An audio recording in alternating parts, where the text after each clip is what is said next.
Today we're going to be talking about Velma, a spin-off of the classic cartoon Scooby-Doo. And I know a lot of you are fans of the past spin-offs of the original show, but let me tell you, the Velma Show is a whole different story. And in this video we're going to be deep diving into why it's just so bad. So without further ado, let's get into it.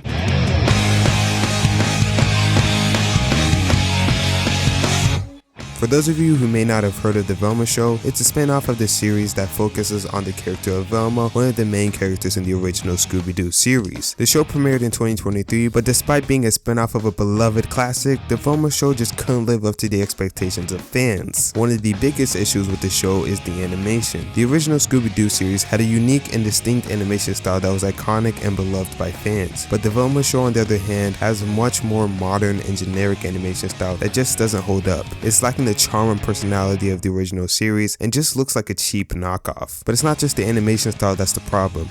The writing is also a major issue. The original series was known for its clever and humorous writing, but the Velma Show just feels like it's trying too hard. The jokes are forced and the plot lines are just generic and uninteresting. It's like the writers were trying to copy down the formula of the original series without understanding what made it so great. And then there's the character of Velma herself. In the original series, Velma was a well-rounded and likable character who was always a vital part of the team. But in the Velma Show, she's been turned into a one-dimensional, boring character who's all about solving mysteries and nothing else. It's like the writers completely forgot about the other aspects of her character that made her so likable in the first place. But the biggest issue with Velma is that it just feels unnecessary. The original series was beloved and iconic, and fans didn't need or want a spin-off. It's like the creators of the show were just trying to cash in on the success of the original series without putting in the effort to make something truly great. If this was a different show, people wouldn't have a problem, but because you forced the Scooby-Doo brand into it, this makes the show way more criticized than it has to be. I mean, a 6% average audience score just shows people do not like this. And the racial ambiguity in the show is too much. In the Scoob movie, Velma herself was Hispanic. In the show, she is Indian, and I don't have a problem with other nationalities and cultures in movies. Heck, I'm African and wish we got more mainstream appeal besides Black Panther. But when you focus on different races just so you can be inclusive, it becomes too much and just becomes disingenuous. You made Shaggy black and took away all the core elements that made him him. You made Fred the cool jock that's brave, the exact opposite, and now he's just a wimp, and Daphne, who after the kiss in the second episode, I will assume they will add a sexual tension between them that is unneeded and generic, and will probably become a relationship or a long-lasting fling. And that's why Velma is just so boring. It's a lazy and uninspired spin-off that fails to capture the magic of the past series. And it's a shame that such a beloved character had to be associated with such a poor show. But hey, that's just my opinion. Let me know what you think down in the comments below, and I'll see you next time. Peace.